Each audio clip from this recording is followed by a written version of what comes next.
worship in spirit. As I listened to wisdom, it was difficult to comprehend anyone, even this great cloud of witnesses, desiring authority or position in his presence. It seemed that in every moment I had spent here, he had become greater in glory and authority, and I knew that my vision of him was still limited. Just as the universe was obviously expanding at a great pace, and the vastness of it was already incomprehensible, our revelation of him would likewise be expanding for eternity. How could mere humans ever represent you? I questioned. When my Father moves his little finger, the whole universe trembles. To shake the nations with your words does not impress anybody who dwells here.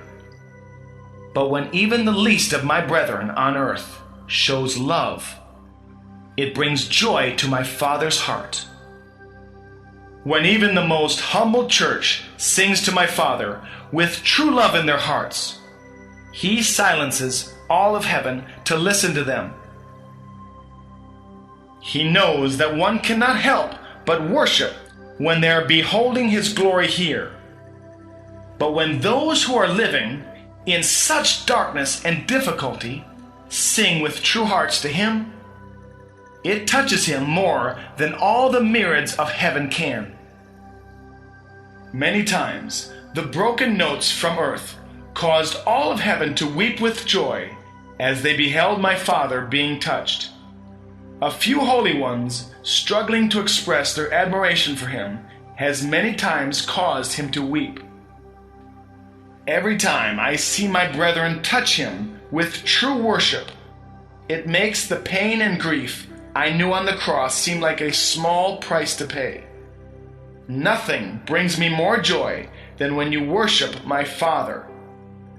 I went to the cross so that you could worship him through me. It is in this worship that you, the Father, and I are all one. Of all that I had yet experienced, the emotion coming from the Lord, as he told me this, was greater than I had ever experienced. He was not weeping or laughing. His voice was steady, but what he was telling me about worship came from such depths within him that it was almost more than I could take. I knew that I was hearing the deepest love of the Son of God, to see his Father's joy. True worship from the embattled, struggling believers on earth could do this like nothing else could. For the first time, I now badly wanted to leave that place, even with all of its glory, just to get into the most dreary little service on earth. I was overwhelmed by the fact that we could actually touch the Father. One person who worshiped him from earth during these dark times meant more to the Father than the millions and millions who worshiped him in heaven. From earth, we could touch his heart at this time like we might never be able to do again. I was so overtaken by this that I did not even realize I had fallen prostrate. I then fell into something like a deep sleep. I saw the Father. Millions and millions were attending him.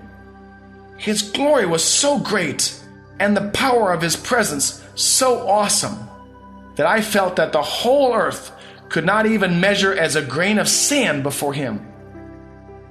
When I had once heard his audible voice, I felt like an atom standing before the sun. But when I saw him, I knew that the sun was like an atom before him. The galaxies were like curtains around him.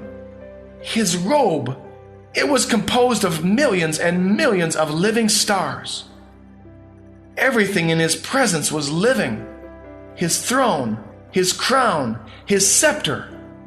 I knew that I could dwell before him forever and never cease to marvel. There was no higher purpose in the universe than to worship him. Then the Father became intent on one thing. all of heaven seemed to stop and watch.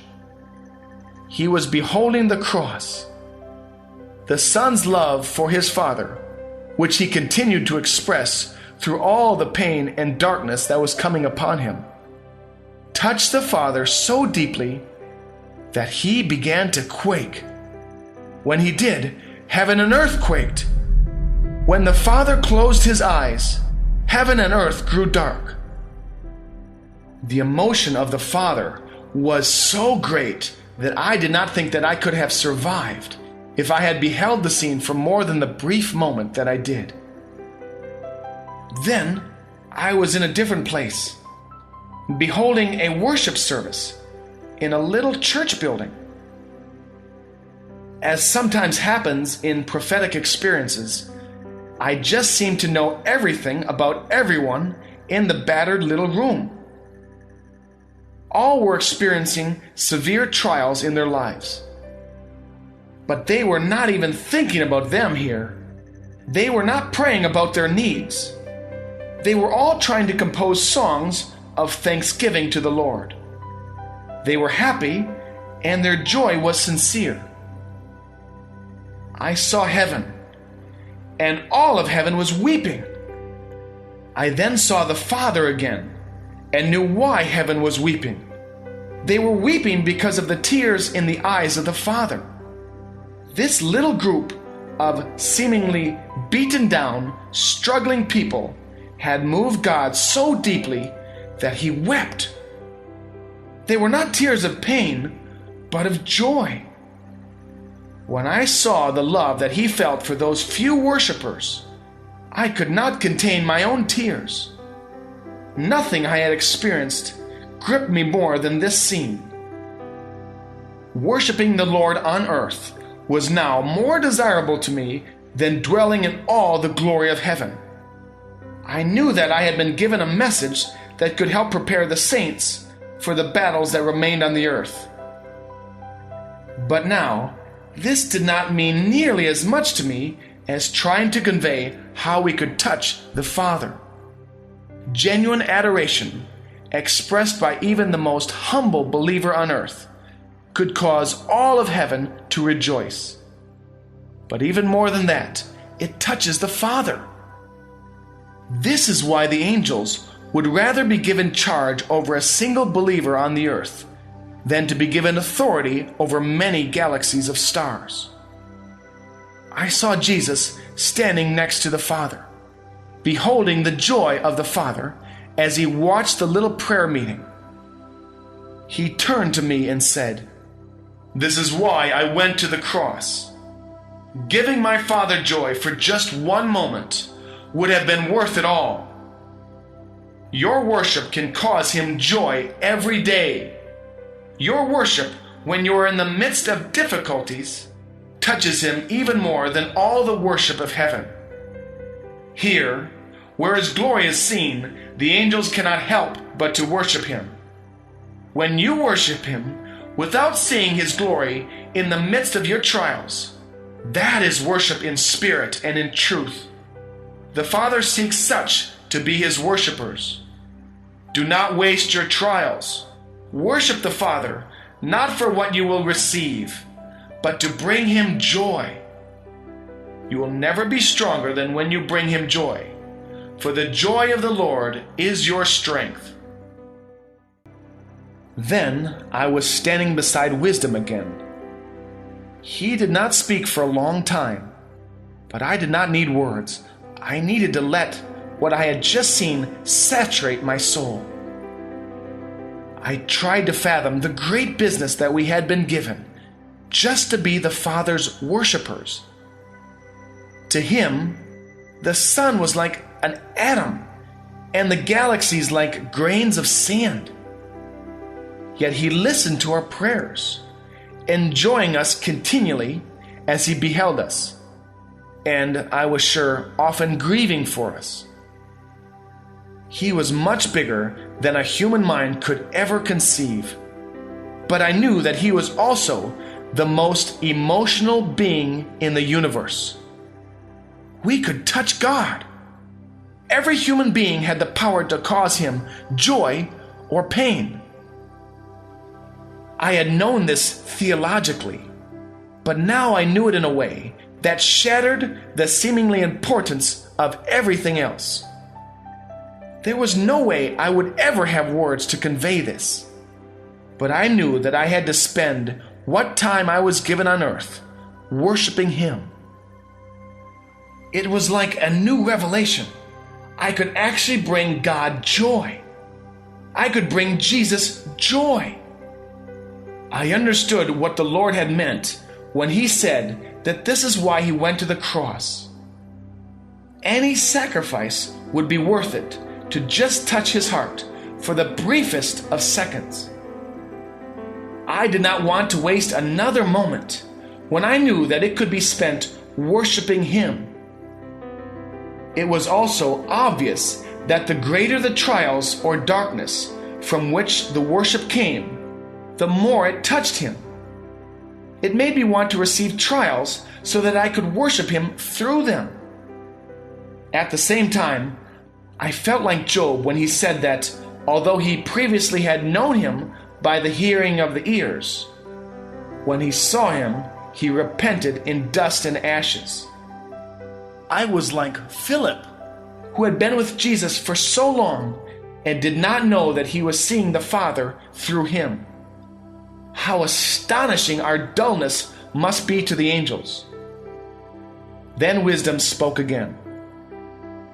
Remember the potential for even the least of my little ones to touch the heart of the Father. That alone makes their value greater than any price. I would have gone to the cross again for a single one of these. I also feel your pain. I know your trials because we share them. I feel the pain and the joy of every soul. That is why I still intercede continually for all of you. There will be a time when all tears are wiped away from every eye. There will be a time when only joy is known again. Until then, pain can be used. Do not waste your trials. Your greatest worship and the greatest expression of your faith that pleases us will come in the midst of your trials. You must see me in your own heart. You must see me in others. You must see me in the great and in the small. Just as I appear differently in each of these who now stand before you, I will come to you in different people. I will come to you in different circumstances. Your highest purpose is to recognize me, to hear my voice, and to follow me. As I turned to look at wisdom, he was not there. I looked all around. I could feel him everywhere, but could not see him. I then looked back at the witnesses who stood before me. He was there. I could not see him, but in a more profound way than I had ever known before, he was in each one of them. As the reformer began to speak, it was his own voice, but I could hear the voice of wisdom in him, just as when he spoke to me directly. He has always been in us. He is in you. He is in those whom you must return. From time to time he will appear to you again. But you must know that when you do not see him as he appears, you can better recognize him where he dwells, in his people. He is wisdom. He knows how, when, and through whom to speak to you. The ones through whom he speaks to you are part of the message. Remember what he said when he wept over Jerusalem. From now on you shall not see me until you say, "Blessed is he who comes in the name of the Lord." You will not see him unless you can see him in those whom he sends to you. It is easy for me to see and hear him in you, I replied. But it is not nearly so easy with those on earth who have not been glorified yet. It is not meant to be easy there, Angelo replied. To search for him is the call of the kings who will reign with him. Those who love him and who love the truth will search for him more than they would the greatest treasures or conquests. Conquered by Him. The greatest calling of all is to be fully conquered by Him. A man who I did not recognize offered, stepping toward the front. "I should know," he added, and then told me his name. I was shocked that this man would be found in the company of the saints. He had been a great conqueror, but I had always believed that he had done more damage to the name of Christ than possibly anybody else. "I, too, found the grace of the cross before the end of my time," he said. "You are not just going back to conquer for Him, but to be conquered by Him. If you will devote yourself to surrendering to Him, He will use you to conquer in His name. True conquest is to capture the hearts of men with the truth that sets them free. Those who follow Him more closely will be used to conquer the most, and will be the greatest of kings. On earth, these will seldom realize that they have conquered anything. They will not see what they have really accomplished until they get here. Those who lay up great treasures on earth, even treasures that may be considered spiritual, will have little here. On earth, you cannot measure eternal treasures," Paul said. "When I died, it looked like everything for which I had given my life to building on earth had already perished. The churches I had given my life to raising up were falling into apostasy, and even some of my closest friends were turning against me. During my last days, I felt that I had been a failure. Yes, but even I counted Paul as a spiritual father," the great conqueror continued, "as do most of us who are here. Most who will come through the great battle of the end will be victorious because Paul was faithful to stand for the truth. You will not measure true spiritual fruit rightly while you are on the earth. You can only measure your true success by how much more clearly you are able to behold the Lord, by how much better you know His voice, and by how much more you love the brethren." Then Paul spoke again. "For months before my execution, I did feel like a failure. However, on the day of my execution, I was reminded of Stephen, who I had watched die at my own feet years before. The memory of the light that was on his face that day had carried me through many trials. I always felt that he had somehow died for me so that I could see the true light. I knew that if I died like Stephen, then even if everything else I had done had been futile, it would ensure that my life would not have been in vain. I was so thankful that I really was dying for the sake of the gospel, even if it did not look like my ministry had accomplished very much. As the revelation of this came upon me, so did the grace. And my last day on earth was the most wonderful of all. I then realized that I had lived and sincerely tried to die daily to my own desires in order to serve the gospel. Every time I denied myself, there were eternal seeds planted, even though I could not yet see them in the temporary realm. Being here, I can now see that this is certainly true. You must not try to judge by the fruit you see on earth, but do what you must do because it is right. Even so, more than bearing fruit, your call must be to know the Lord. If you seek Him, you will always find Him. He is always near to those who draw near. Many want His presence, but they do not draw near. You must do more than want Him. You must seek Him. This is part of your call. There is no higher purpose. Your victory will be measured by your seeking. You will always be as close to Him as you want to be. Your victory in life will be according to your desire for Him. Then Paul lifted his hand and pointed to me. You have been given much, and much will be required of you. Even if you bury many of the talents entrusted to you, you can accomplish far more than others. But you will have failed in your commission. You must never measure yourself by others, but keep pressing forward, seeking more of Him. And yet, with all the glory that will be revealed to you, never take off that cloak. Sowing and reaping. I looked down at the cloak of humility to which he was pointing to. In all that glory that I was now seeing, its drabness seemed multiplied. I was appalled that I looked so bad standing in their presence.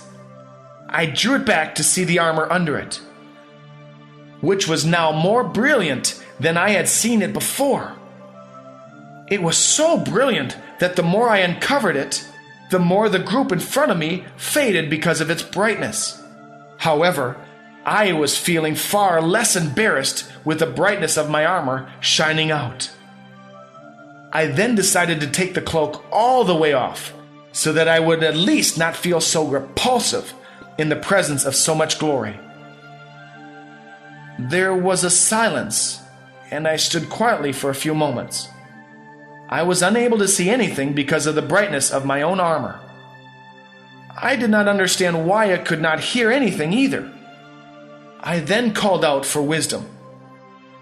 "Put your cloak back on," I heard him reply. I did as he said and began to dimly see the outline of the great hall again. "Lord, what happened to everyone? Why is everything so dim again?" "You can see nothing here without wearing that cloak." "But I have it on now. I still cannot see very well," I protested, feeling a terrible desperation. "Every time you take off humility, you will be blinded to the true light, and it will take time for you to be able to see it again." Even though I was beginning to see the glory again, it was nothing like before. My vision was coming back, but very, very slowly. I was grieved beyond words. "Where is Paul?" I asked. "I know that he was about to tell me something very important." "When you took off your cloak, all of those who were here departed." "Why? Why would they depart just because I took off my cloak? I was just embarrassed by my appearance. Did that offend them?" "No, they were not offended. They knew that you could not see or hear me through them without the cloak. So they returned to their places." I was more grieved than ever at this statement. "Lord, I know that what they were about to say to me was very important. Will they return?" "It is true that you missed an important revelation by taking off your cloak. It would have helped you. But if you learn the lesson not to ever take off the cloak again, especially for the reason that you just did, you will have learned another important lesson." "Lord, I think that I have learned that lesson. I do not remember ever feeling this bad.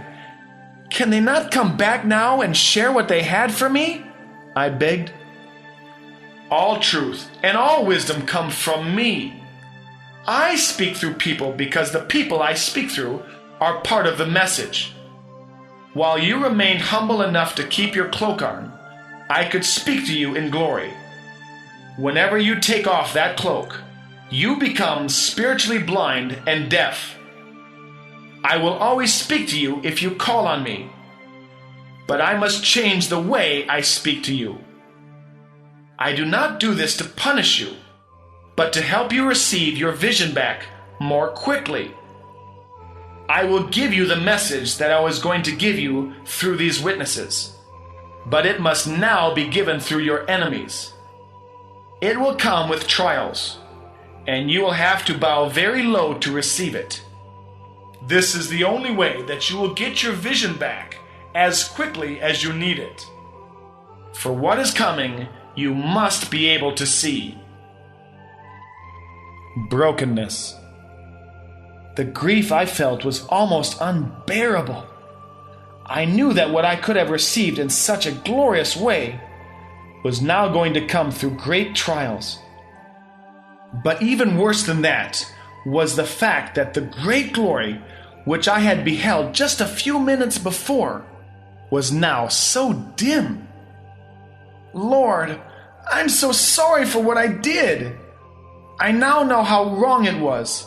The pain of this mistake is too much to bear. Is there no way I can just be forgiven and receive my vision back? It does not seem right that one brief moment of pride should be this devastating, I pleaded. You are forgiven. Nothing is being done to you for punishment. I paid the price for this sin and all others. You live by my grace. This is not because of the law of righteousness. It is because of my grace that there are consequences for sin. You must reap what you sow, or I could not trust you with my authority. When Satan took his first steps into self-seeking and pride, multitudes of my angels, who I had entrusted to his authority, followed him.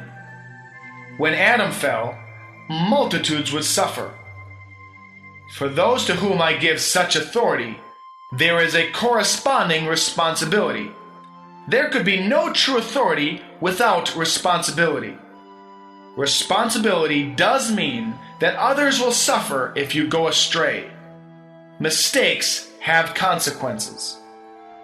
The more authority that you are given, the more that you can either help or hurt others by your actions. To remove the consequences of your actions would be to remove true authority.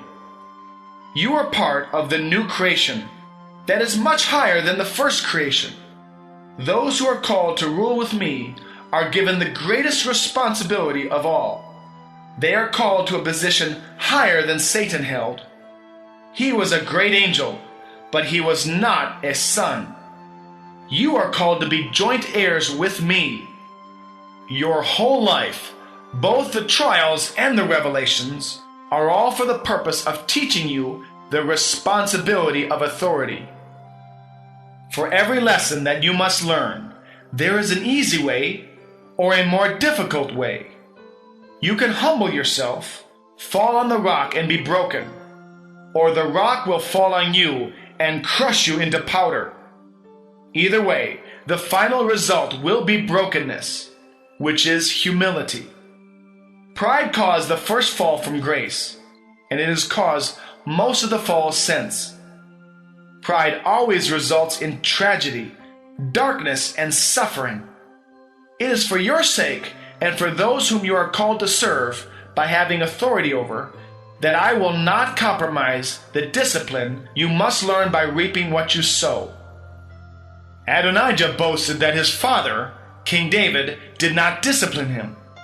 Solomon complained that he could not get away with anything without his father's discipline. Although Solomon thought that he was not being treated fairly, David was not being unfair. He knew that Solomon was called to be a king. Those who receive the most discipline are those who are called to walk in greater authority. You were blinded because you stepped out of humility and began to move in pride. The humble cannot be embarrassed. When you start to feel embarrassed, it is because you are beginning to move in pride. Let the embarrassment be a warning that you have departed from wisdom. Never let embarrassment control your actions. If it does, you will fall even further. Learn to embrace every opportunity to be humbled, knowing that I will then be able to trust you with more authority. Do not boast in your strengths, but in your weaknesses. If you will openly talk more about your failures in order to help others, I will be able to more openly display your victories. For everyone who exalts himself shall be humbled, and he who humbles himself shall be exalted. I knew that everything he said was true. I had preached the same message many times. I thought of how Paul had warned Timothy to pay attention to his own teachings, and I realized that I needed my messages more than those to whom I preached. Now I was more ashamed by my shining armor than of the humility cloak that I wore. I pulled the cloak even tighter. When I did this, my eyes brightened and my vision grew strikingly better, even though it was still far from what it had been. I turned to see the door. I was afraid to go back through it, at least until I had received more of my vision back. "You must go now," Wisdom said. "What is on the other side?" I asked.